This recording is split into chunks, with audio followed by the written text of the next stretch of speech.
Natalia Roa.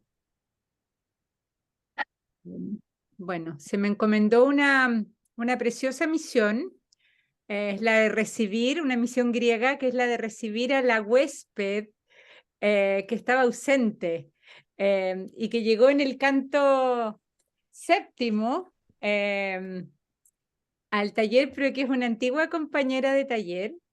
Es una persona a la que yo personalmente quiero y admiro muchísimo y va a ser un regalo que esté con nosotros en el taller, que es Mónica Brusone. La quiero presentar con solamente dos cosas, porque de los demás ya la van a conocer por sus hechos y dichos. Como profesionalmente, Mónica es una psicoanalista enorme de la que yo he aprendido muchísimo, pero no es eso lo que la define en realidad. Lo que la define es, yo creo, su profunda cultura y su amor por todas las vetas de la cultura y su finura, su delicadeza espiritual. Em, Así que la Mónica donde llega es un regalo. Van a ver, uno ya lo Natalia, sabe y los demás lo van a ver, así que Natalia, qué vergüenza, qué así vergüenza. que qué rico, bienvenida, no tengo los odres de Bienvenida. pino, no podemos asar el corderito para recibirte, no tenemos alfombra, nada de En eso. Pero en la tenemos, comida de salida. pero tenemos En a la la comida Edo de sí, que además Modoco. cocina fantástico, y hasta eso hace bien la Mónica, así que qué rico que esté con Bienvenida, nosotros. Mónica. Muchas gracias. Hola Sergio, qué gusto verte, ¿cómo estás? Muy bien, gracias. Después de la presentación de Natalia me voy a meter debajo del asiento.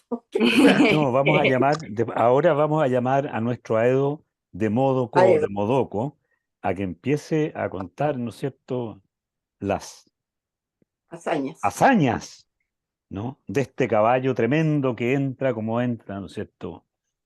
Pero que no nos cuenta la Odisea mucho cómo entra, ¿ah? La tradición del caballo de Troya es otra. Como habría dicho mi querido Eugenio Dittborn, mi profesor de entonces, ¿cómo les fue? ¿Cómo les fue con este canto séptimo y este canto octavo?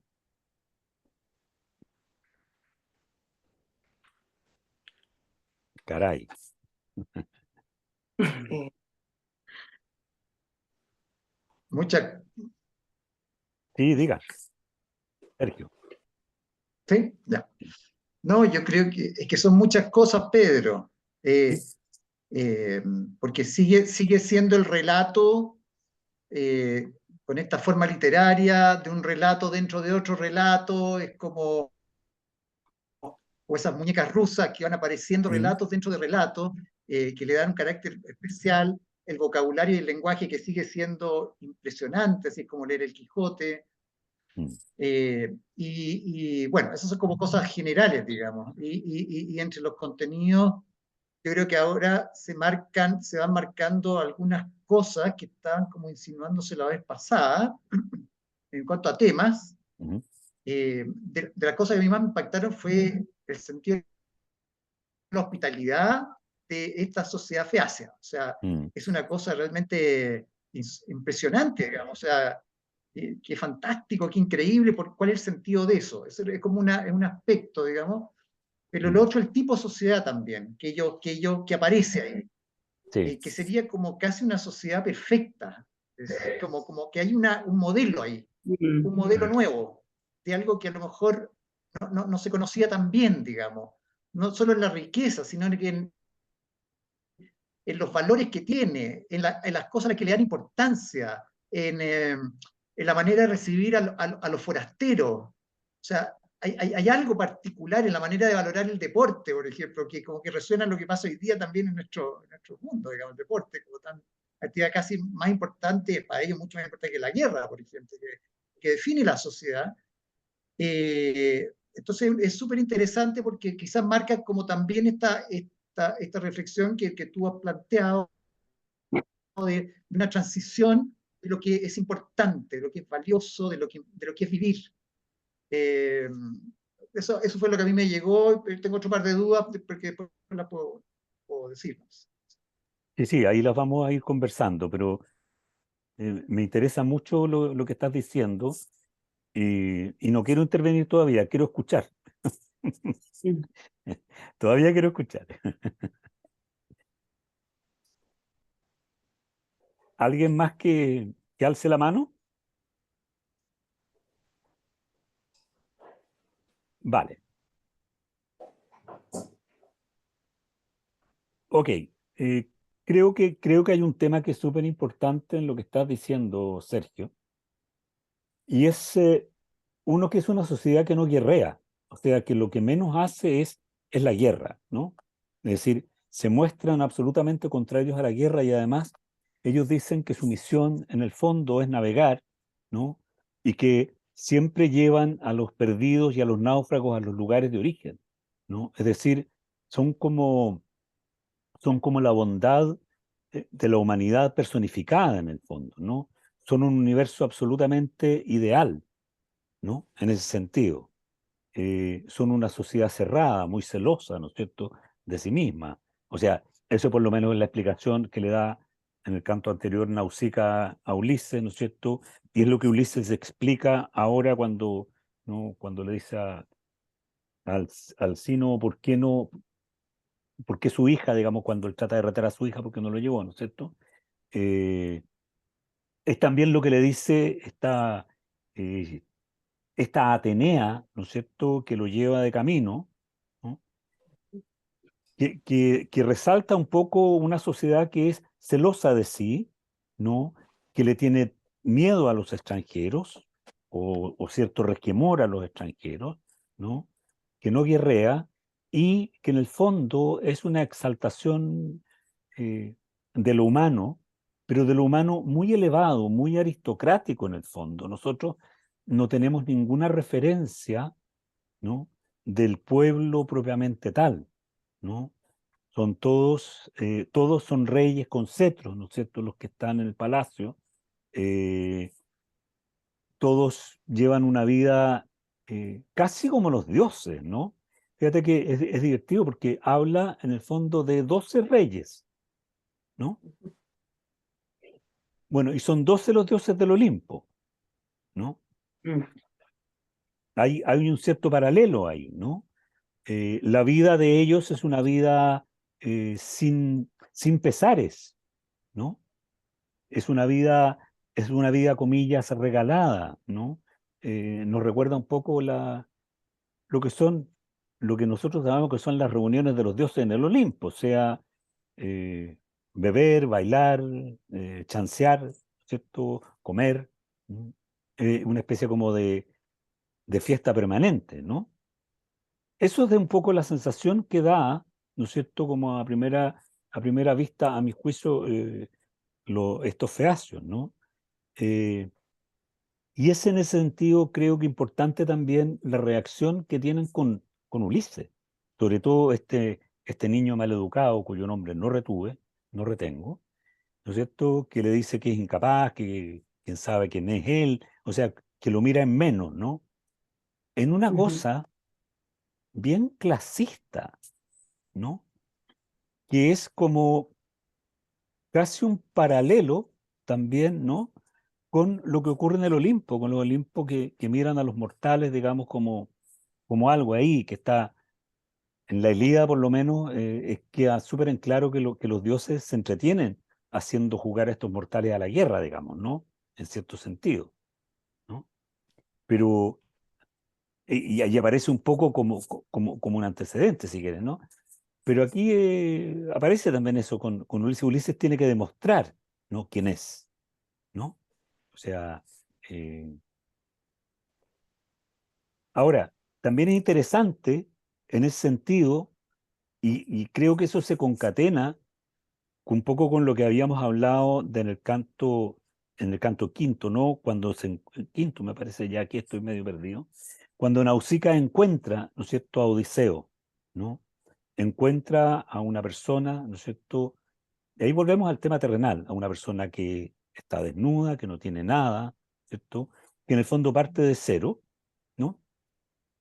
Y que se ve en la obligación frente a estos elogios tremendos, ¿no es cierto?, de Alcino, que es como un dios, sin duda algún dios. El Señor dice, no, por favor, no, yo soy un ser humano, soy un mortal, no me confundan, ¿no? O sea, hay ahí una aclaración que a mí me parece importante. Natalia Roa. Em, a mí me interesó mucho en este canto, a propósito de lo que decía Sergio, ¿no? Como descripción social, que me parece que es fascinante. Solo comentar y si lo podemos, digamos, profundizar después, porque nosotros desde la cultura judeocristiana, digamos, tendemos a mirar el modelo de que las divinidades de algún tipo son modelos, ¿no?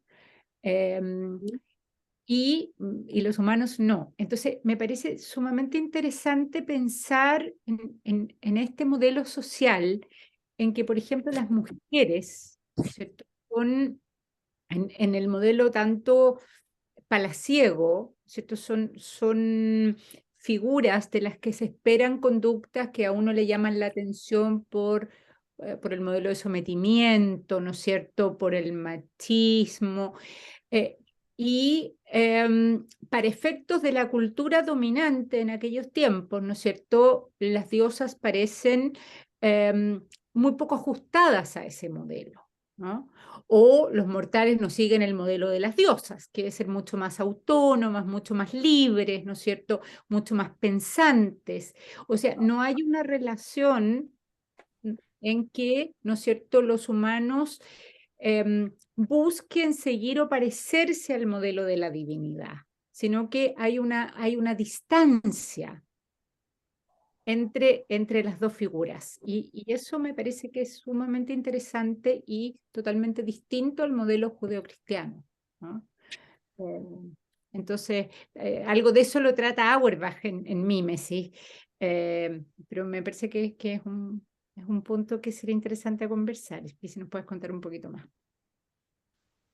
Sí, le puedo contar, pero no sé si hay alguien más que quiera decir algo al Yo, respecto. yo Sí, quisiera Mónica. decir algo. Mónica. Sí, a mí me llama la atención cuando Atenea desata esta niebla Mm. que impide que se pueda ver con claridad a Ulises, ¿no? Y lo dice, entonces sería para que no lo desvaloricen, lo maltraten. ¿Mm? Pero yo creo que también no solo esa parte, sino que el otro lado, el lado heroico de Ulises, ¿no? Que no se vaya a filtrar también este héroe que está llegando a estas tierras. Entonces está toda esta cosa idealizada de esta sociedad feacia, pero por otro lado Homero muestra acá la otra cara, ¿no? Algo más clasista, como decías tú delante, o racista, no lo sé, ¿m? Que se contrapone, que está puesto fuera, como en el inmigrante, el que viene de otro lado. Eh, Eso me llamó la atención frente a tanta descripción tan casi barroca de las frutas, las comidas, los trajes, los animales muertos para la comida, para la cena, en fin. Y esta especie de niebla que enmascara, que difumina la imagen de Ulises. Eso me llamó la atención. ¿Cómo se puede entender? Es una súper buena pregunta. O sea, aquí yo creo que entre tú y Natalia han puesto dos temas que en cierto sentido viene a ser un poco el mismo, ¿no? Y que tiene que ver con, para mí, ya esto es una lectura personal, ¿no? Para mí el universo de los feacios siempre ha sido una réplica del universo olímpico, ¿ah? Es decir, un lugar perfecto, ¿no? Y que además funciona, bueno, no quiero echar a perder el cuento, ¿no?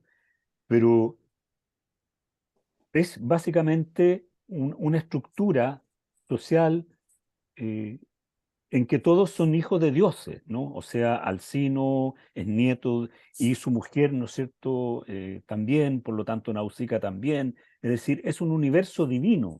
Todos ellos son divinos en línea directa, ¿no? No son divinos por parentesco, ¿no? Colaterales, digamos, por decirlo de alguna manera. Son en línea directa, ¿no?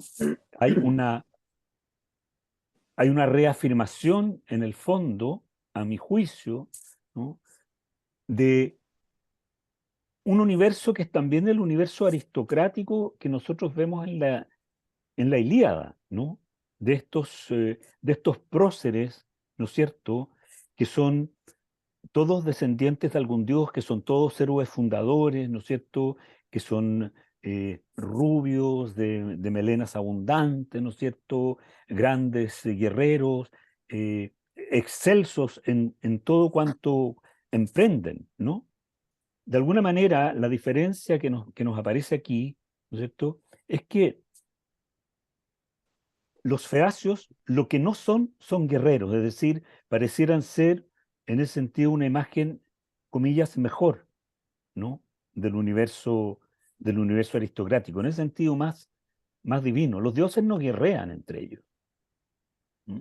La única guerra que sabemos que tuvieron los dioses en algún minuto, ¿cierto?, es la lucha entre los dioses olímpicos encabezados por Zeus, ¿no es cierto?, y y los titanes, digamos, o el, el- el universo, digamos, palacial de Cronos, ¿no? Que termina en el orden que termina, ¿cierto? Con Zeus, señor de los cielos, con el Hades, señor de los infiernos, y con Poseidón, señor de los mares, ¿no? Sergio, ¿estás en silencio, Sergio? Perdón, estoy medio raro con la señal, pero yo pensaba si este mundo feacio es como híbrido entre los dioses y los hombres, porque, porque las descripciones que hacen de los jardines, por ejemplo, son como de algo que no existe, es como irreal. ¿Mm? Y por otro lado, Atenea todo el tiempo trata como de divinizar a Ulises, en cierto modo. Lo ¿Mm? cubre un hálito especial para que se vea más dorado y más grande, etc. Entonces, es como todo Ah, de se nos los fue. dioses. ¿Mm? Ahí, Mm. ahí, Sí, ¿sí? Ya. Es un mundo que es como de los mortales, pero al mismo tiempo un poco... No, mira, yo, no. mira, yo te voy a recoger el guante, sin más. ¿Ah? Eh, sí, creo que apuntas en algo súper cierto, pero yo creo que más que eso, en realidad, es, yo tengo la sensación, y esto probablemente lo comprobaremos más adelante, digamos, ¿no? Tengo la sensación de que esta visita de Ulises al reino de los feacios, ¿no? Tanto en términos de la historia propiamente tal, ¿no es cierto? Como ya, porque la novela, digamos, la fábula nos tiene que llevar ahí, porque Ulises tiene que llegar a su tierra, ¿no es cierto? Es el mito, ¿no? Pero esta visita también creo que simbólicamente tiene que ver un poco con lo que dices tú, en el sentido que lo divino, ¿m?, pasa a ser ocupado en el fondo por, por los seres humanos que se entienden como tales. Es decir, hay una suerte como de traspaso, ¿no? Pareciera ser que Ulises llega y tiene que llegar ahí, a ese reino, ¿no es cierto? Al que lo lleva Atenea, ¿no es cierto? Lo lleva Ainó, lo manda a la misma Calipso, ¿no es cierto? Que ya que no va a ser inmortal porque no quiere, ya que ha decidido volver a su tierra de Ítaca, ya que ha decidido en el fondo morir como todos los seres humanos, es decir, llevar una vida terrena, ¿no? Una vida más, menos comillas, fantasiosa, cierre comillas, ¿no? Lo llevan a este reino, que es un reino, como tú bien dices, que son jardines como los jardines del Edén, ¿no? O sea, es una cuestión maravillosa. Sí, en las primeras veces que leía esto, me imaginaba los jardines colgantes de Babilonia, ¿no? Una cosa como fastuosa, tremenda, eh, en que finalmente faltaba que las uvas fueran zafiros, no sé, o rubíes, ¿no? Es como, casi como un cuento de hadas todo lo que ocurre ahí, ¿no? De esta misma aparición de Nausicaa. Nausicaa es, o sea, es tan increíble eso que llega este extranjero, ¿no es cierto? Y Alcino lo primero que le dice, me gustaría que te casaras con mi hija, ¿no? Es como, este reino te va a pertenecer, es una oferta en el fondo, ¿no es cierto?, para que este ser, comillas, divino, mientras lo leen como divino, ¿no?, sea parte. Él insiste en decir, no, soy humano, y como humano, que lo van a llevar, ¿no es cierto?, se lleva la experiencia de esto también, ¿no? Pero se lleva también un reino del cual no sabemos nunca más en la historia. O sea, es tan increíble lo que pasa con los feacios, ¿no?, que en toda la historia que se ha tratado de explicar, ¿no es cierto?, el viaje de Odiseo o el viaje eh, de los argonautas, se habla de lugares y pueblos concretos, ¿no es cierto? De los feacios se dice que es la isla de Corfú, por la cercanía que tiene, digamos, con las otras islas, y porque hay un supuesto cálculo, digamos, de la cantidad de días de la navegación en línea recta, ¿no es cierto?, que hace Ulises, que da más o menos esa cantidad a esa velocidad de las barcas, digamos, o de los navíos de la época, ¿no? Eh, pero de ese pueblo, no se sabe nada, no hay otro texto que hable de ellos. No se mencionan como una raza, como sería el caso de los ilirios, o no sé, o el caso, ¿no es cierto?, de los sármatas, o qué sé yo, ¿no? Los feazos eh, son como de hadas, pues. O sea, a mí me recuerda mucho una palabra que usaba mucho mi mamá, que es feérico, ¿no?, de las hadas. Es muy es un universo que no existe, es como el país de nunca jamás, ¿no? Mítico. Pedro, pero si tú vas al Palacio de Buckingham, a lo mejor te encuentras con un mundo parecido. Capaz, capaz, ¿no?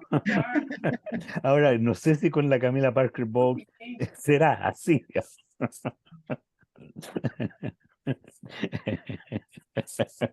Y que hace decir cosas feas. Sergio, por Dios, hombre. ¿No? Entonces, es un reino que no va, o sea, es como una imagen, los feazos es como una imagen de lo que en realidad debiese ser el mundo, pero que no es. Pero una idealización nomás. Sí, pues claro, Sí, claro, justo ahora voy a meter mi cuchara a propósito de lo que lógico. dijo, a propósito de lo que dijo Sergio sobre que si uno se asoma al Palacio de Buckingham y puede que le parezca todo maravilloso y tal, pero bueno, mi experiencia con Buckingham es a través de la serie The Crown también, no es que yo conozca a nadie directamente ahí, pero justamente lo que a mí me pasó con estos dos cantos es que lo que yo iba pensando es como así somos los seres humanos, así estamos llenos de malas pasiones, de envidias, de celos, de orgullo. Ese pueblo me pareció como una cosa súper orgullosa, pero sobre todo me quedé mucho en la escena cuando es Euríalo, porque justo lo que dijiste, el tipo este como que desafía a Ulises, Sí, ¿no? Tú quizás no sabes hacer estos juegos que son tan comunes aquí. Y Ulises le contesta de súper mala manera, sí, pareces persona sin seso. Y le responde. Entonces, como que en apariencia es todo efectivamente como una sociedad muy perfecta, pero ¿qué está escondido por debajo? Como que se asoma en esos pequeños como pequeños encontrones o no sé, o mini diálogos que se establece como ese entre Ulises cuando se enoja y después dice, mira, yo en realidad les podría ganar a todos ustedes, menos en no sé qué porque me duele la rodilla. Y después lanza el disco y le gana a todos. Entonces, como eso es súper humano también. Y me pareció, no así en los otros cantos, sino que hasta ahora como, ya, así, bueno, así somos.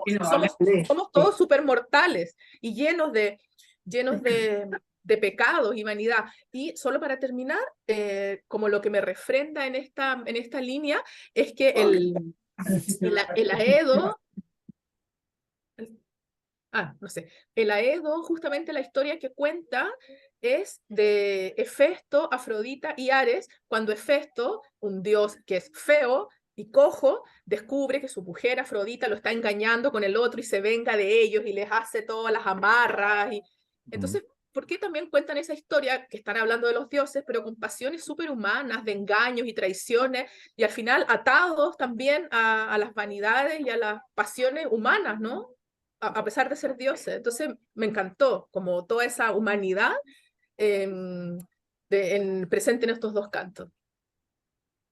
Sí, yo estoy de acuerdo contigo, pero insisto, y voy a insistir, a lo mejor estoy súper equivocado, pero creo que eso tiene que ver en realidad con la profunda humanidad de Ulises. O sea, son cosas que hacen, que dan cuenta de Ulises, de su humanidad, porque en el fondo, claro, el único que se solivianta, de comillas, habría dicho mi abuela, ¿no? Es este Euríalo, ¿no? Porque todos los demás no hacen nada, ¿no? Este Euríalo que sin embargo después le entrega su espada, le entrega todo y se retracta, ¿no es cierto? Y se da cuenta. El que es soberbio ahí claramente es Ulises. Y es sobre Ulises en el fondo este cuento del adulterio, ¿no es cierto?, de Ares con Afrodita, porque por lo menos nosotros que llevamos leído el cuento, sabemos que existe ese peligro en el palacio de Ítaca, pero está ahí, ¿ah? Está ahí, están ahí los pretendientes, dan vuelta y dan vuelta, y ya descubrieron que Penélope teje y desteje, entonces la han conminado, ya como que el plazo se está cortando, ¿no? Entonces, es en ese universo en donde creo que se mueve Ulises. ¿M? Y es Ulises el que muestra ese encono, esa ira, y además, No, pero me encanta, o sea, me encanta, me parece súper bien y me gusta mucho más que la semana pasada que les dije que me había caído súper mal, él ahí llorando todo el día y en la noche con Calipso y lloraba. O sea, ahora es un hombre, tiene sangre, ¿no? Es sí, mortal, es es humano, mortal, es sí. mortal, va a morir y está pasando por todos los pecados que pasamos. Me encantó. Sí, ahora con Calipso también, ¿ah? Estaba pasando por el otro pecado, digamos, ¿no? Por el pecado de la nostalgia, ¿no es cierto? De ganas de salir de ahí, etcétera, etcétera, ¿no? Pero todo lo que hemos visto, a mi entender, hasta ahora, de Ulises, es que es superhumano.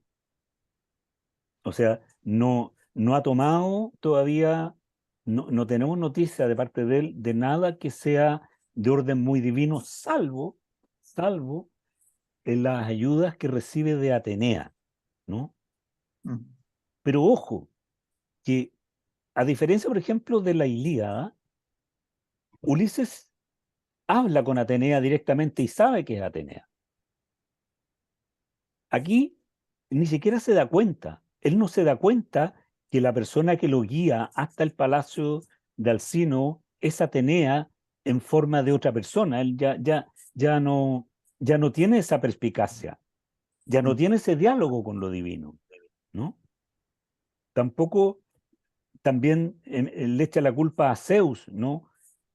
En esta historia, cuando cuenta, ¿no es cierto?, por qué llega a la isla de Ogygia, le echan la culpa a Zeus, de que Zeus le tiró un rayo y le rompió el barco y se salvó solo él arriba del timón o de uno de los maderos, ¿no es cierto? Y nosotros sabemos que hemos estado leyendo que todo esto es la ira de Poseidón. Entonces, él ya no tiene esa comunicación directa con los dioses. Y eso le da, a mi juicio, le da un carácter mucho más humano, lo hace más vulnerable también, ¿no? Y lo obliga a usar sus tretas para sí mismo solamente. Bueno, pero eso vamos a entrar después, ¿no? Eh, a mí me parece que el universo, digamos, el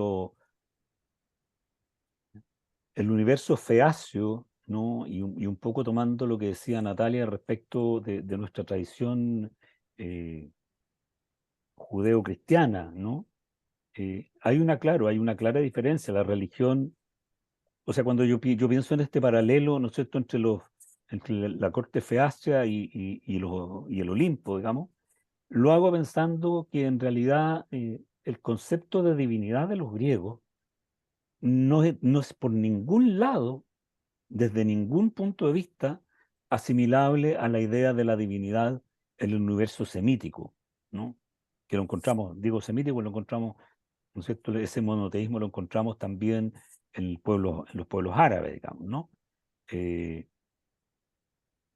Estos son dioses que son, en el fondo, son dioses eh,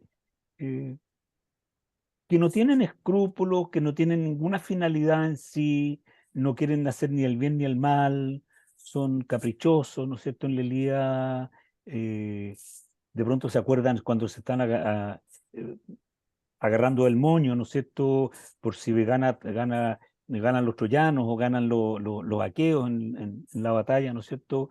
De pronto dicen, no, en realidad, ¿para qué no vamos a agarrar entre nosotros si nosotros estamos jugando con los mortales? O sea, no hay que tomárselo tan en serio, es un tema de ellos, ¿no? Eh, Aquí la única deidad, comillas, que vela por Ulises, ¿no? Y que no está jugando, y esto es interesante, es Atenea. Atenea que insiste, ¿no es cierto? Atenea que insiste en llevarlo de vuelta a la casa, pero Atenea es la diosa más humana de todo, a mi juicio. Porque es, por una parte, la diosa de las labores, digamos, de las artesanías. Ella es patrona de todas las artesanías, las consideradas femeninas y las consideradas masculinas también, ¿no? Y es también, ¿no es cierto?, la diosa de la razón, de la reflexión, ¿no? No es arrojada como es Ares, ¿no es cierto? No es furibunda como es Hefesto, ¿no? Es mesurada, es táctica, se enoja, sí, sin lugar a dudas, ¿no? O sea, se enoja, o sea, el no regreso a Ítaca de Ulises y el desastre de todos los que regresan de la guerra de Troya porque ella se enoja porque ¿no es cierto?, le pisotean su templo, digamos, ¿no? Pero Atenea es como que hay una reivindicación de lo humano, me parece a mí, y por eso su relación con Ulises, pero en un universo humano también, porque Ulises ya no la reconoce ni dialoga con ella en tanto que diosa. Sergio.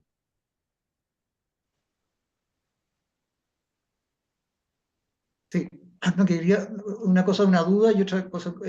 También pensaba en Atenea, porque Atenea es la diosa de la sagacidad, de la astucia, y Ulises es por definición el astuto.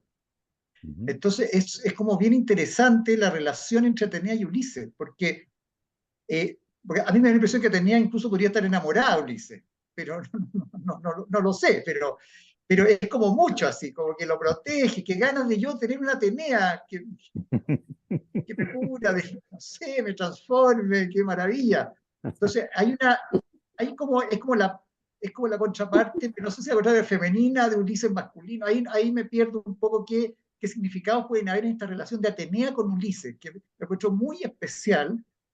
Y la otra duda, tengo una duda más puntual, que es que en uno de los capítulos aquí del canto octavo, en el verso 308 parece, dice que Afrodita es nacida de Zeus. Y yo entiendo que Afrodita no es nacida de Zeus.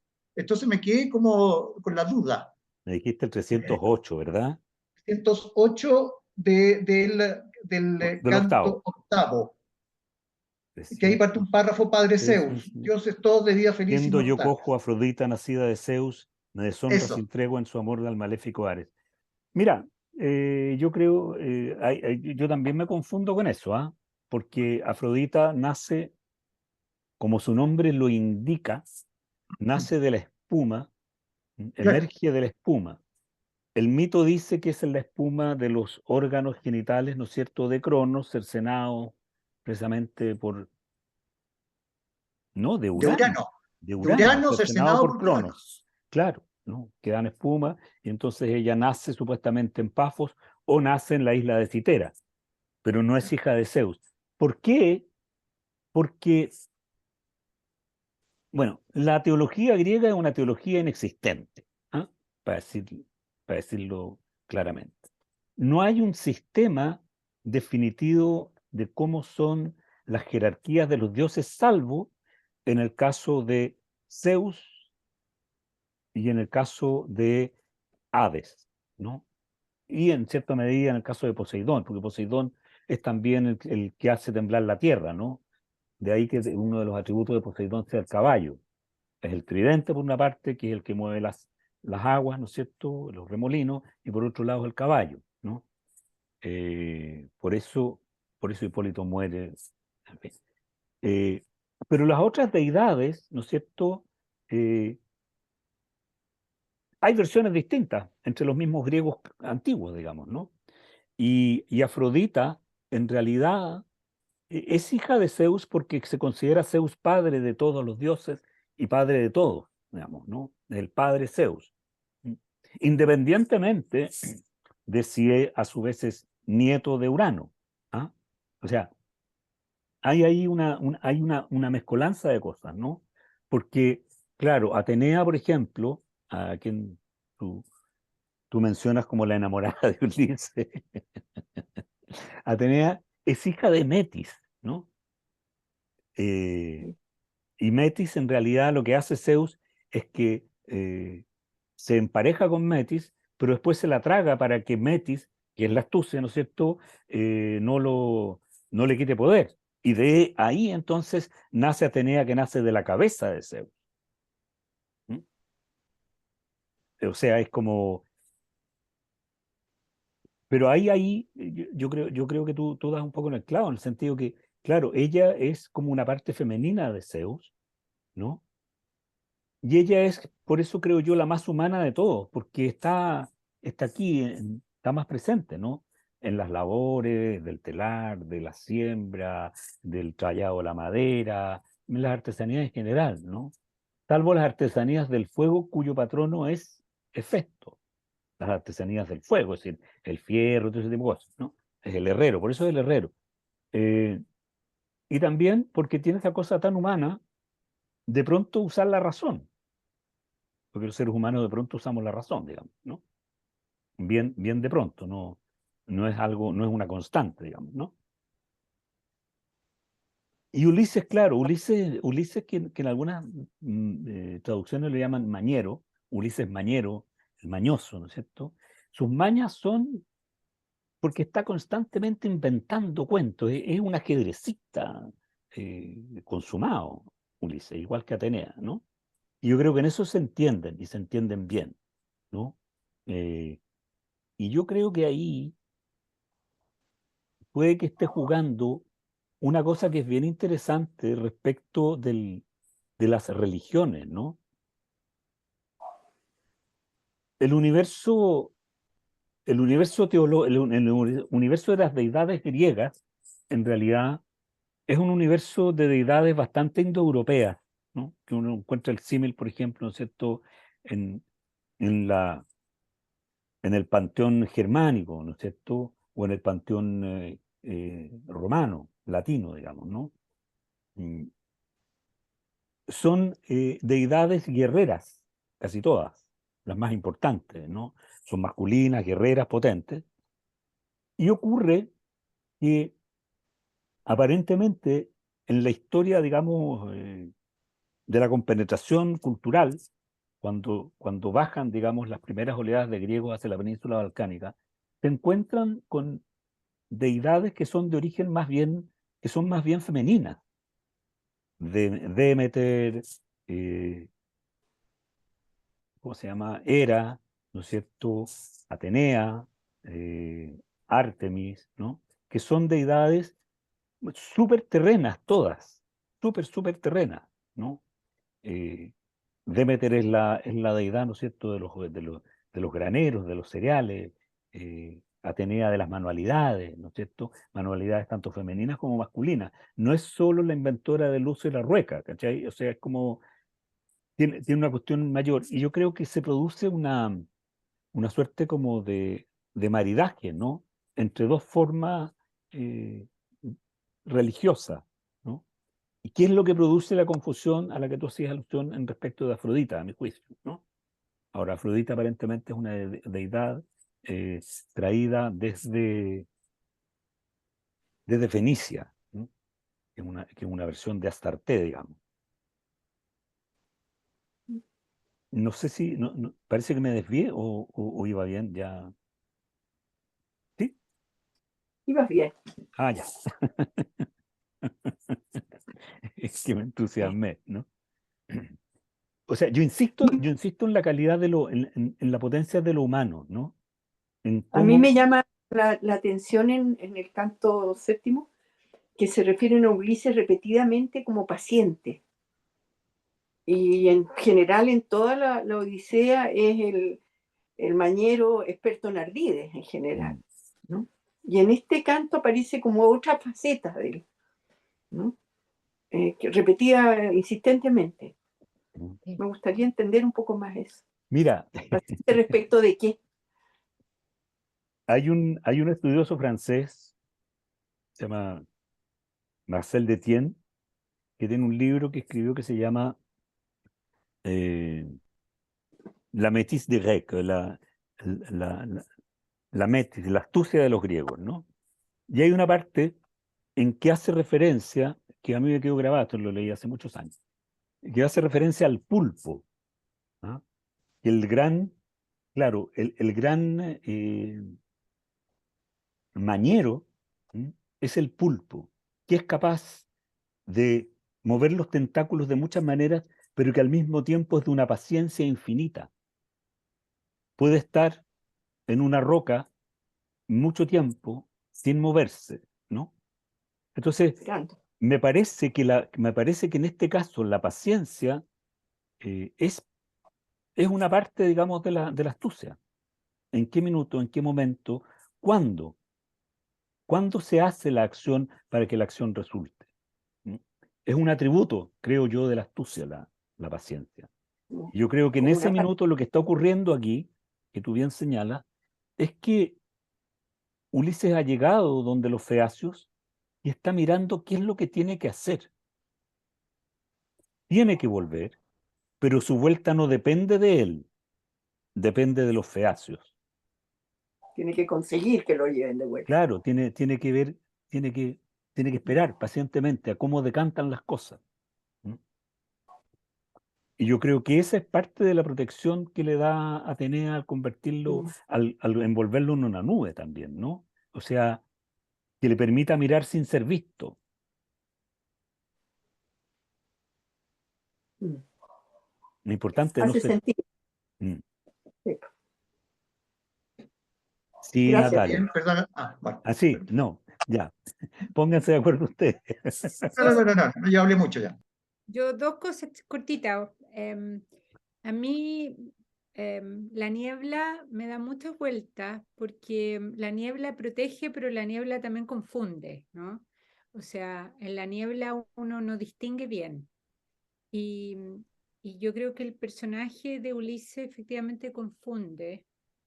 Uno no sabe bien quién es, probablemente porque él tampoco sabe bien quién es, ¿no? Entonces, tiene muchas caras, ¿no? Y por eso también... pero yo quería preguntar, a propósito de lo que estamos hablando, de los feacios, ¿no? De este lugar inexistente, mítico, irreal. em, ¿Cuál es el sentido, podría ser el sentido de que este viaje tenga una escala en este mundo, ¿no? En este mundo mítico, irreal, em, en esta corte también, donde todavía se vive de una manera em, muy tradicional, donde hay ritos que parecen tan, o modos sociales que parecen también tan antiguos? Era un comentario y pregunta. Mira, si tú te fijas bien, en realidad lo que se repite en el Palacio de Alcino es un poco lo que nosotros hemos visto que ocurre en el Palacio de Néstor y en el Palacio, ¿no es cierto?, de Menelao. Es decir, son las formas aristocráticas, ¿no es cierto?, las formas más tradicionales, más, comillas, micénicas, diría yo, ¿no? Entre comillas. Eh, esta visita es necesaria. Esta visita es necesaria porque me vas a obligar a spoilear, digamos, el cuento, ¿no? Pero está escrito en la historia para los feacios, ¿no?, que van a desaparecer al llevar a uno a sus tierras. Ay, esa era mi pregunta. Entonces, es súper simbólico por eso, ¿no? Porque por eso creo yo que en ese paralelo con el universo del Olimpo, porque es como que desaparece po, también. O sea, igual como en paralelo en la historia del pensamiento griego en esos años, ¿no es cierto? El Olimpo empieza a ser lejano ya, o sea, ya sí, están ahí los dioses, dice, ¿no? Cuando Anaximandro dice, ¿no es cierto?, que el principio es el apeiron o el infinito, digamos, dice, sí, sí, sí, los dioses están, pero están ahí, están también son hijos del infinito, y en el infinito entonces también van a desaparecer, ¿no? O sea, están ahí, pero ya están en una categoría similar a la nuestra y no tienen incidencia. Eso es algo que yo creo que en el pensamiento ya se está gestando, ¿no? Cuando, cuando entra la escritura, ¿no es cierto?, a Grecia, ¿no? Parte de los fenicios, empieza rápidamente, se dice que en tiempos ¿cierto? Ah, antes de Solón, digamos, ya las leyes se escribían en piedra, ¿no? Ya las leyes pasaron a ser un pronomio, ¿cómo se dice? Un privilegio del Estado, ¿no? Es el Estado el que pone las leyes, ya no son leyes que vienen impuestas por los jefes de clanes, ¿no? Supuestamente inspirados por sus dioses protectores, digamos, ¿no? Empieza a aparecer, digamos, un universo social, que es un universo social que deja los principios, deja a los dioses, digamos, fuera. Quizás adopta ciertos principios, digamos, morales, si es que los tienen, que los dioses griegos no los tienen, ¿no? Pero básicamente la ciudad se construye en Grecia, ¿no? Se construye desde los individuos que toman conciencia de sí mismos. No se construye como en el caso de Israel o en el caso de la tradición judeo-cristiana, ¿no es cierto?, desde la aparición de el que es, digamos, ¿no? En el caso de Yahvé, ¿no? Que dicta normas, dicta leyes, no solo los 10 mandamientos, sino que todo el Deuteronomio completo, ¿no? Que son formas y son leyes reveladas, son leyes, no, los griegos no tienen eso, ¿no? El universo, digamos, en que se van ordenando entre ellos, son universos, claro, que emanan de sus propias vidas y de sus propias relaciones, y que son sancionadas a veces y otras veces no por algún oráculo, el de Delfos, el de Dodona o algún otro, ¿no? Pero no necesariamente, ¿no? Y yo creo que ese es un proceso, en tiempo en que se está, comillas, escribiendo la Odisea, ese proceso social, histórico, ya se está produciendo. Entonces, ya está lejos ese universo de los dioses, ya empieza a alejarse cada vez más, ¿no? Entonces, va a morir, va a morir como esa memoria, ¿no? Finalmente, como esa memoria de las grandezas de Micena, ¿no? Básicamente es eso, creo yo, así bastante a grosso modo. No sé si explico un poco tu duda.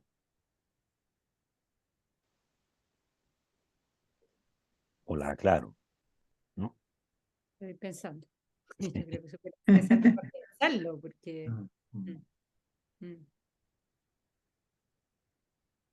Claro, aquí los dioses no tienen injerencia. Fíjate que en la historia, de lo que nosotros hemos visto, ¿no es cierto? Hasta ahora, hasta el canto octavo, los dioses tienen, básicamente es Atenea. Atenea que mueve, ¿no es cierto?, a Telémaco, Atenea que pide que vayan a rescatar a Ulises, Zeus que dice ya, mandemos a Hermes, ¿no es cierto?, al Arquifonte a que vaya y le dé las instrucciones, pero están desde lejitos en el fondo, ¿no?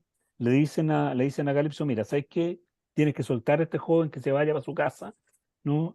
Pero ayudas divinas no tiene ninguna, aparte de la de Calipso que le dice, mira, ¿sabes qué? Hay que hacer la barca, se hacen de esta manera las balsas, toma el hacha, qué sé yo, ¿no? Y la otra, Ino, ¿no es cierto?, que le salva la vida pasándole su velo, digamos, su peplo, ¿no? Pero Atenea lo acompaña, pero lo acompaña de una manera, siento yo, distinta, porque se aparece como una muchacha que va por el camino, no se aparece como Atenea a decirle, mira, yo esto te lo doy por seguro. Dice, mire, sí, yo creo esto, está para allá, diga esto, diga lo otro. No pareciera ser alguien que tiene una fuerza como las que sí tienen en la Ilíada, ¿no? Esa es mi visión, digamos, ¿no? Entonces, creo que da cuenta de un mundo que está cambiando. Y por eso creo que es súper importante la idea de que Ulises se ve más humano, ¿sí, Sergio? Sí. También uno puede como pensar que en este camino, que es curioso, es que es muy especial esta historia, porque con Calipso era la inmortalidad con una diosa bella, además, que le daba todo, o sea, pero Ulises porfiadamente decide que él quiere terminar sus días en su tierra, con su mujer, con su hijo, la tierra de sus padres, como volver a ser casi un campesino, no campesino, pero volver al palacio donde él nació. Esta sociedad actual es como que también le ofrece, podría ser, algo también como muy espectacular, digamos. Suena como espectacular, idealizado, como decía la Mónica. Pero Ulises porfiadamente quiere volver a su... Entonces, ¿qué hay detrás de toda esta... ¿Qué es lo que está buscando Ulises al final con esta vuelta? Y ahí yo pensé en algún momento también que puede haber otra dimensión en este viaje, que es el viaje a la buena muerte. O sea, que hay, y lo mencionó la otra vez, ¿cómo se llamaba? Rodrigo, creo, que mencionó ese pasaje en que Ulises dice, estoy en el agua, me estoy muriendo, que fui tonto, podría haberme muerto como un héroe, y voy a morir ahogado, nada, en fin, desaparecer, una cuestión espantosa. Entonces, que claro, hay una muerte trágica, hay una muerte heroica, pero hay una muerte verdadera, que no es ni trágica ni heroica, o una muerte humana, no sé cómo decirlo, pero una muerte que podría ser una muerte casi contemplativa de lo que uno es, en que la identidad del hombre más profunda es cómo muere el hombre, cómo morimos, y cuál es la verdadera muerte adecuada para el ser humano, para el hombre. Entonces, que lo que, como que Ulises va pasando por situaciones muy tentadoras, así como que lo tientan y rehúsa y es porfiado. Entonces, como que tiene un concepto también, podría tenerlo también, de cómo morirse, de cómo quiere él morir. Mira, chauchas, diría yo, fue lo primero que me vino a la cabeza. Claro, lo que pasa es que yo creo, yo planteaba, ¿no es cierto?, que la Odisea es como la historia del viaje arquetípico, ¿no? Que es el viaje del hombre a sí mismo, ¿no? Y yo creo que precisamente va por ahí, un poco por lo que tú dices, ¿no? Es decir, lo que va encontrando Ulises en el fondo, a medida que va pasando, lo vamos a ir viendo más para adelante, ¿no?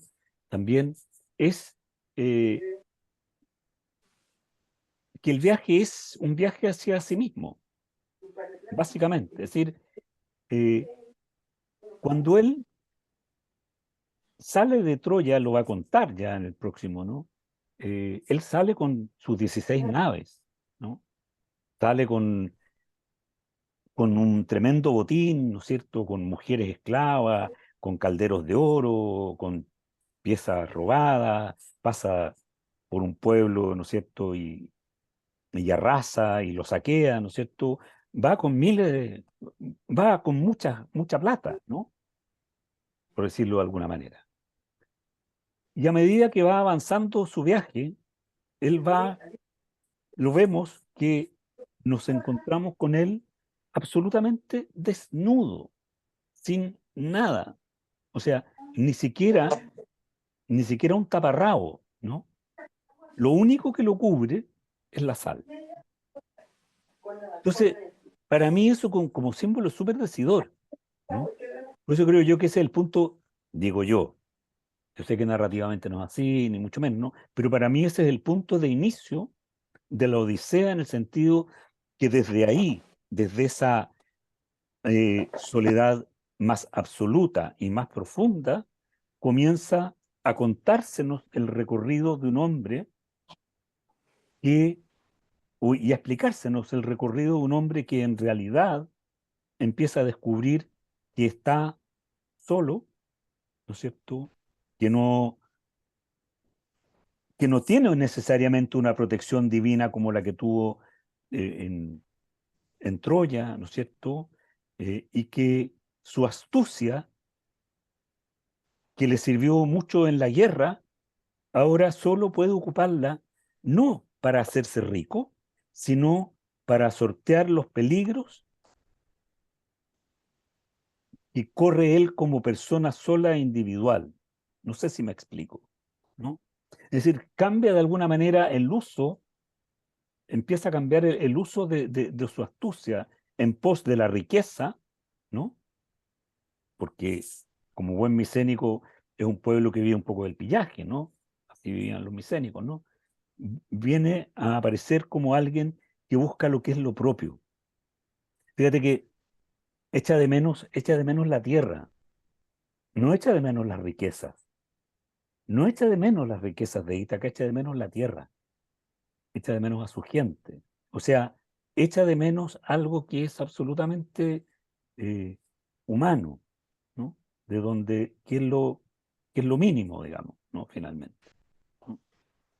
Pedro, ¿Sí? no sé si lo conversamos, alguien lo dijo, me olvidé, no sé. ¿Cuántos años tiene Ulises en este minuto de la historia? No lo hemos conversado nunca. Ah, No lo hemos conversado nunca porque no lo sabemos, no ah, lo sabemos en realidad.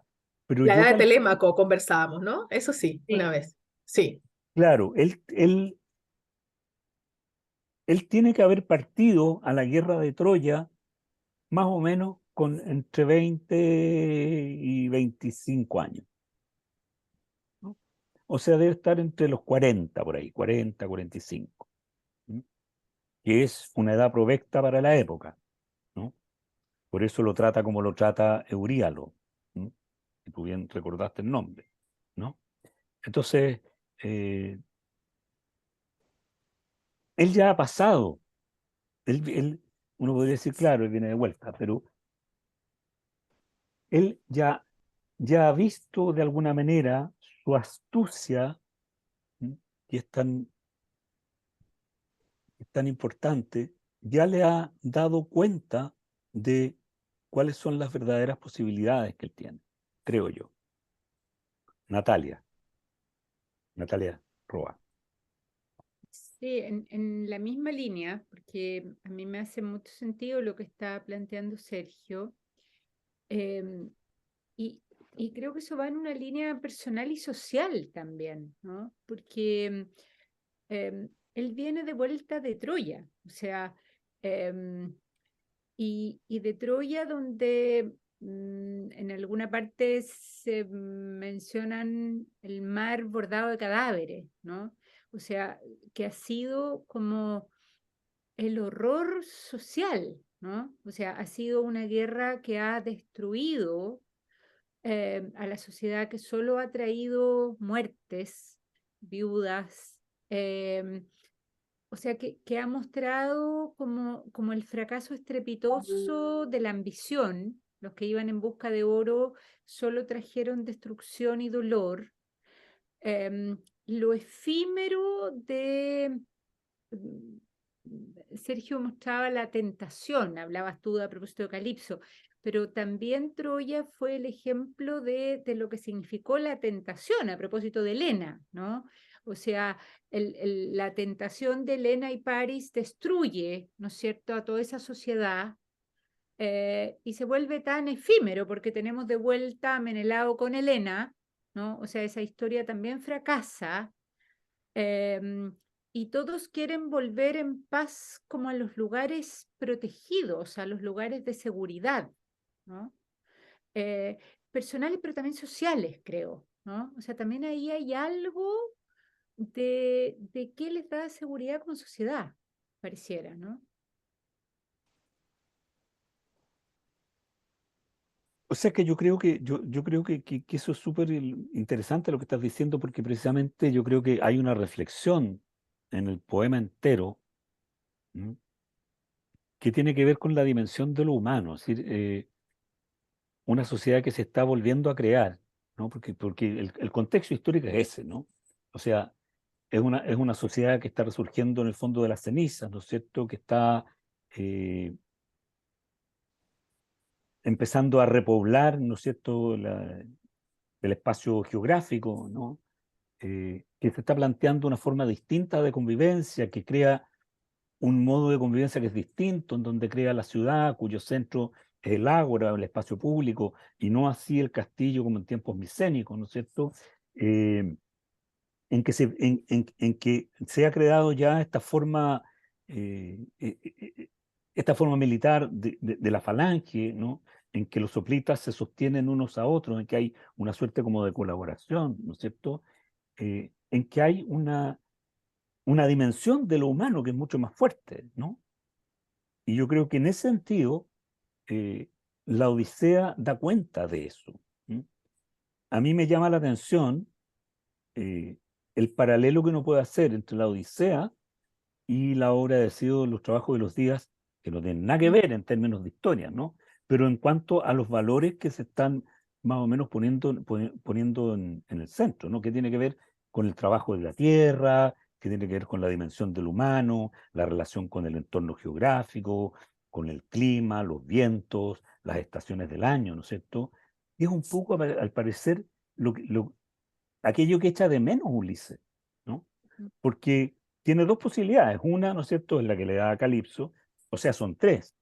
Vamos a ver después la tercera más adelante, ¿no? Una es la que le da a Calipso y él dice que no, y la otra es esta en este reino maravilloso, ¿no es cierto? Este reino eh, de nunca jamás, ¿no? Que es el reino de los feazos, en que le ofrecen la mano de Nausicaa.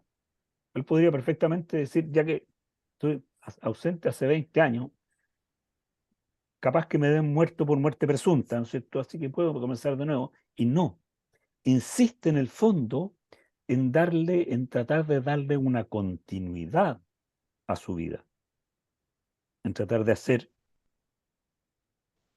unir los distintos hitos para llegar, en el fondo, a ver a su padre, ¿no? Mutatis mutandi, uno podría hacer un paralelo con la escena entre Príamo y Aquiles al final, ¿no es cierto?, de la Ilíada, ¿no? En que el punto es eh, la reconciliación humana de estos dos enemigos, ¿no? En la imagen del padre de Aquiles, ¿no? Cómo Aquiles se emociona de pensar en su padre, en la vejez de su padre, al ver a Príamo, etcétera, etcétera, ¿no? Aquí también está la preocupación de Ulises por su origen, por su terrenalidad en el fondo, ¿no? Y yo creo que, como muy bien señalas tú, ¿no?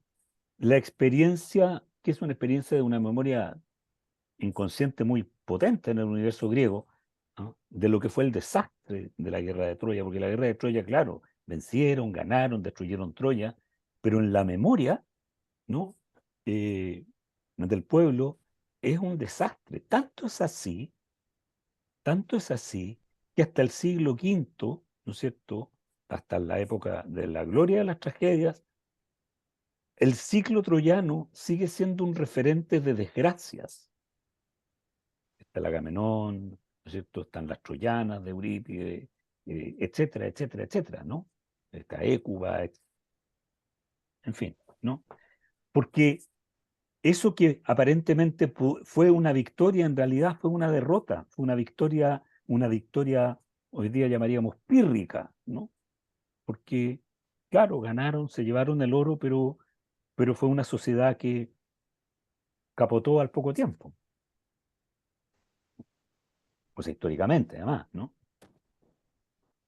Entonces, eh, hay una sociedad que yo creo que hay una sociedad que en su memoria como que trata como de buscar una dimensión más humana, más real, menos, menos ajena a las posibilidades reales del humano. Y que yo creo que además, ya, y me estoy yendo por otro lado, es lo que permite el nacimiento de un pensamiento más materialista, diríamos, ¿no es cierto? La observación de la naturaleza por parte de los filósofos jónicos, etcétera, etcétera, ¿no? Yo creo que, por eso me parece interesante lo que sea, porque creo que da cuenta un poco de ese espíritu de esa época, ¿no? Y por alguna razón los estudiosos dicen que es unos 50 años posterior a la Ilíada. Dicen, a lo mejor están equivocados, uno nunca sabe, Sergio.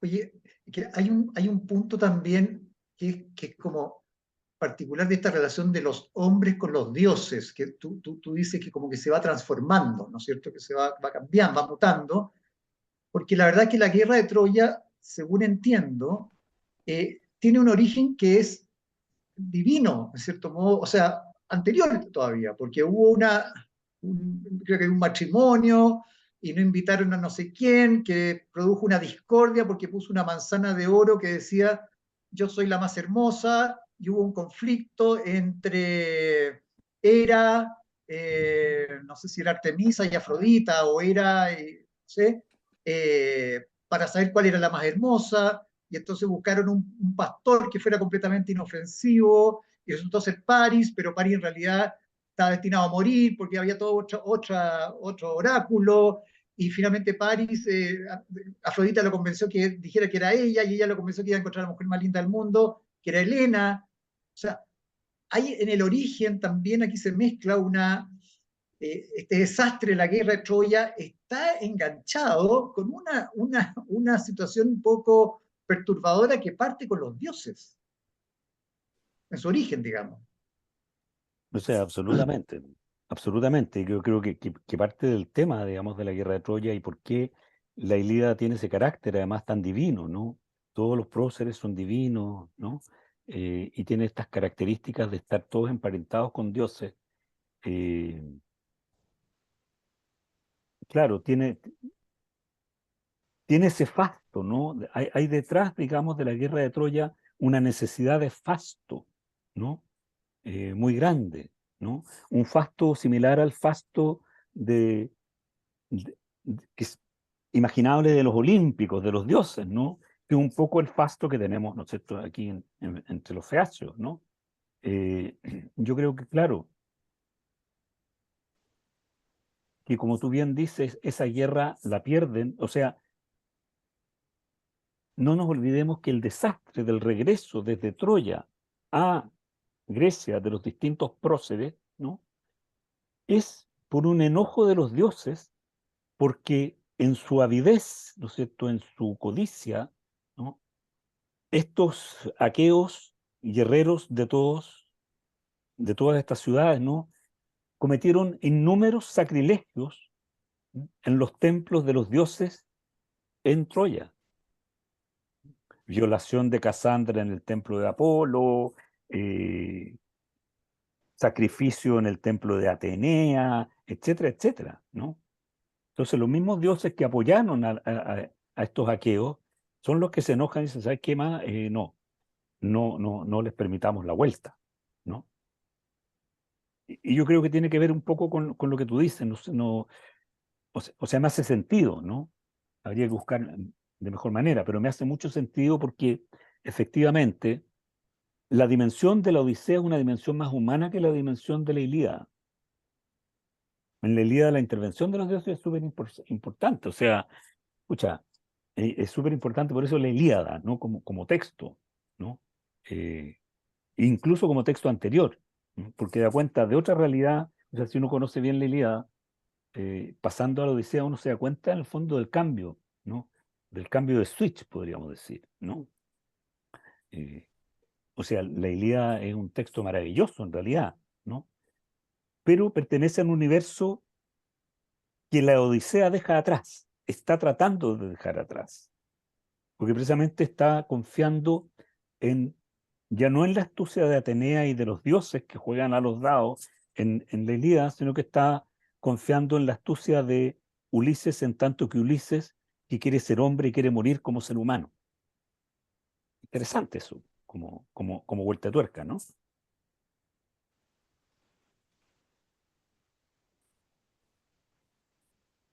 Yo pensaría, Pedro, que en la Ilíada no tenía salida, porque hay una paradoja. La guerra de Troya se inicia para reparar algo, y reparar destruyendo, ¿no? Entonces era imposible la reparación del rapto de Helena por París, No, porque el claro. concepto que lo sostenía era la destrucción y la muerte. No se puede reparar así, ni los dioses lo pueden hacer. Mm. Es que eso queda claro en la Ilíada cuando finalmente, pudiendo los griegos simplemente pedirle a Helena que vuelva, o a la misma Helena decir yo vuelvo, y aquí se acaba Exacto, todo, deciden ninguno de los dos ceder. exacto. Pero cada uno de los que no cede en el fondo, creo yo, porque siente la protección de los dioses, de sus propios dioses. O Y sea, ahí porque hay una, claro, que Ulises es divertido, porque Ulises en el fondo, hasta ahora, prácticamente no invoca a los dioses, no invoca la protección de los dioses. no, no. Pero a la vez Ulises es el ingenioso del caballo de Troya, Claro, claro, el que termina la guerra de Troya finalmente, ¿no? Le pone punto final con esta astucia. claro. Y probablemente por eso también está pagando lo que paga, ¿no? Bueno, esa es Por- la impresión, claro. Claro. El viaje de la Odisea sería el castigo, ¿no? De alguna manera. Y es como No una sé si el expulsión castigo del paraíso, ¿ah? ¿Mm? Es casi como una expulsión del paraíso, ¿no? Claro, Encontrarse es desnudo curioso. cuando Adán y Eva ¿Mm? se dan cuenta que están desnudos, ¿no? Ulises también se da cuenta que está desnudo. Incluso le da Ajá. pudor, acuérdense que le da pudor. Y dice, no, no, yo prefiero bañarme yo, que no me bañen las niñas, porque en realidad, ¿no? Eh, se parece, te parece harto como idea, digamos, ¿no? Ahí donde aparece también la humanidad de Ulises. Pero la guerra también, como toda guerra, ¿no es cierto?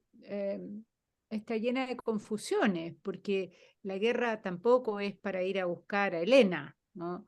O sea, esa es la excusa oficial, pero en realidad la guerra es para ir a buscar el botín de Troya, ¿no? Y para ir a robar las riquezas de Troya. eh, que es, sigo pensando en la niebla, ¿no? Y en esa Mm. misma excusa permanente, Ujú. que es lo que le pasa a uno también con este Ulises del principio, ¿no? Como decía la Nati, Ulises que llora a su tierra, pero también está bastante cómodo en otras situaciones, o sea, eh, que aprovecha muy bien los dones de Calipso de día o de noche, da lo mismo, y llora tiene nostalgia de su tierra. Puede ser humano, pero también es bien confuso. Entonces, em, lo pienso a propósito de en qué estaba la sociedad griega también, ¿no? Em, en qué confusiones estaba también, a propósito de ciertas construcciones democráticas, pero confundido con otras, ¿no? Qué buena tu pregunta. Es súper buena tu pregunta, porque en el fondo la sociedad, o sea, nosotros tenemos que pensar que la Ilíada, que la Odisea se escribe alrededor del, imaginemos lo más tardío, el texto conocido quizás más temprano, digamos, no más tardío, ¿no? Finalmente, es, es dentro del siglo VIII, es decir, poco antes de la primera Olimpiada, que está fechada en el 776 antes de Cristo, ¿no es cierto? Eh, y que es una sociedad que está recién como despertando y que está en su propia nebulosa porque está recién armando, ¿no es cierto?, sus propias reglas de convivencia, que son bastante complejas, o sea, se van a demorar por lo menos 250, 300 años en llegar en Atenas, ¿no es cierto?, a un mínimo entendimiento como es el caso de la democracia probablemente tal, ¿no? 462, digamos, antes de Cristo, ¿no? Eh, pero y en ese preciso instante, además, se está inventando el lenguaje, más allá, porque nosotros tenemos que saber, que pensar que la Odisea y la Ilíada, ¿no es cierto?, están escritos en una mezcla de dialectos, el eolio y el jonio, ¿no? Que son dialectos todavía profundamente poéticos que no han dado, están recién dando las luces para la conformación del pensamiento filosófico, por llamarlo de alguna manera, ¿no? Que está recién empezando a construir el lenguaje que va a dar origen al pensamiento racional, al pensamiento filosófico, a la indagación científica, ¿no? Entonces, es muy lógico lo que tú dices, es un periodo nebuloso, es un periodo confuso, es muy confuso todavía. Todavía no están asentadas claramente las estructuras sociales, ¿no? Se están cambiando constantemente. Hay algunas autoridades míticas como Licurgo, ¿no es cierto? Eh, que no se sabe si existieron o no. ¿Mm? Eh, Está Solón también, ¿no? Y otros supuestos, digamos, inventores de leyes, de constituciones de ciudades, ¿no? Que se pierden un poco en el tiempo, ¿no? Hacia atrás. Está todavía en eso. Y la Odisea, yo creo que se hace eco también de eso, de ese proceso. Y por eso que aparece en este todo universo. Y por eso creo que el universo de los Feacios es un universo súper importante. Precisamente porque ahí es donde se produce este encuentro, digamos, entre lo divino, entre este ser que aparece desnudo en la ribera de ese río, debajo de un olivo, que es un olivo doble, porque es un olivo cultivado y un olivo salvaje, ¿no? Se hace un injerto, digamos, del olivo cultivado, se injerta como la fruta, ¿no es cierto?, en el olivo salvaje. Él está debajo de esos dos olivos, es decir, en ese encuentro, digamos, entre lo más humano y lo menos humano, ¿no? Entre el encuentro del hombre con su creación y todavía un universo que es el que simplemente se da, ¿no? Como es el caso, digamos, del universo eh, del pensamiento pre, prearcaico, ¿no? En que finalmente eh, el lenguaje da cuenta de aquello que se percibe, pero no de aquello que se busca percibir. No sé si me explico. Hay una transición también en el lenguaje ahí, ¿no? Y es en eso, en ese punto, yo creo, en donde se instala la Odisea, y en ese punto, o ese punto al que hace referencia, creo yo, esta estancia en el reino de los Feacios.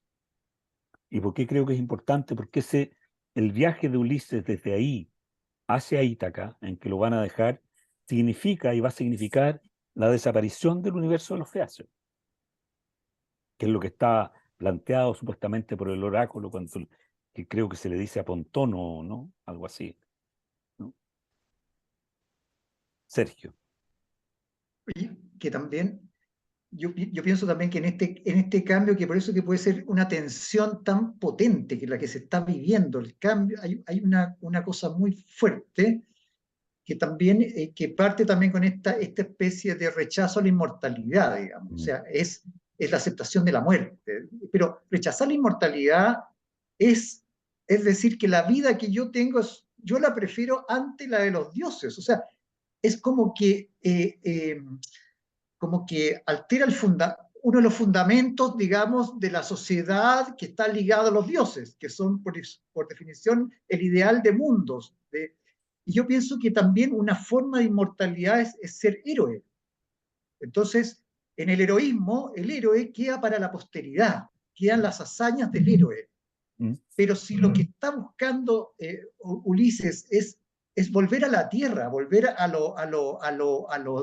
los días y las horas, la mañana, la tarde, la noche, sus siestas y sus cosas, digamos, también detrás de eso hay a lo mejor un cuestionamiento al ser héroe.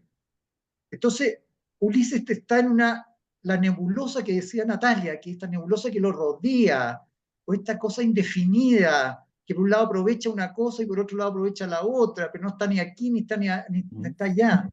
Hay también un cuestionamiento al hecho mismo de ser héroe. que está detrás de toda esta búsqueda de lo que es esencialmente él. Sí, yo estoy de acuerdo contigo. Estoy plenamente de acuerdo contigo. Además nos vamos a encontrar con eso en el canto 11, digamos, con una declaración similar, digamos, ¿no? Yo siento que en el fondo uno de los temas centrales que plantea la civilización griega a partir de ese punto, digamos, de la reorganización social que significa la sociedad arcaica, empieza a aparecer una pregunta, que para mí es una pregunta fundamental que nos hacemos hasta ahora, que tiene relación con el concepto de la libertad, ¿no? Para el griego la libertad va a ser algo que se define siempre en relación a los otros congéneres de uno, ¿no? Y que se refiere fundamentalmente al deber dar cuenta de los propios actos, que es absolutamente mortal. Los dioses no dan cuenta de sus actos. Los dioses no tienen por qué dar cuenta de sus actos, son inmortales, les da lo mismo. Aceptar la mortalidad, aceptar la condición del humano, es también hacerse cargo de la propia historia, ¿no? Y eso tiene un valor social, finalmente, ¿no? Es interesante porque en los griegos, hasta el tiempo de Alejandro, o sea, hasta el siglo IV, finales, ¿no? La biografía como género literario era inexistente, o sea, las vidas individuales de las personas importaban muy poco. O sea, el heroísmo estaba bien para los héroes fundacionales, digamos, los Aquiles, estos, ¿no?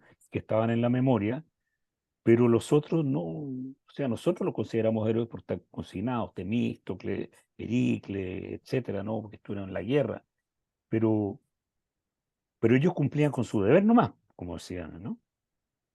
Entonces, claro, es una dimensión que es distinta, es una dimensión que precisamente tiene que ver con que lo humano en realidad es colectivo.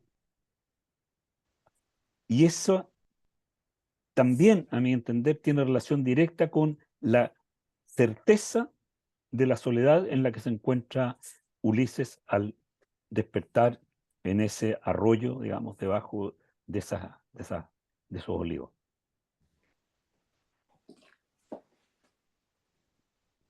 Por ahí lo veo yo.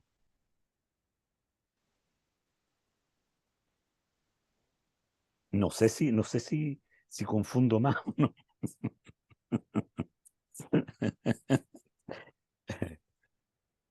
En fin, ¿alguna pregunta, alguna duda todavía? Porque se van a ir con tarea para la casa. Muchas, muchas, muchas. Se van a ir con tarea para la casa, que es la tarea del canto 9 y el canto 10, que son los grandes relatos. Aquí, esta parte es central para entender un poco esto que ocurre en el despertar de Ulises en el arroyo, digamos. Este cuento es el cuento central. Y el más importante, sin lugar a duda, va a ser el del canto 11. Ese ya es el acabose, realmente. ¿Preguntas? ¿Dudas?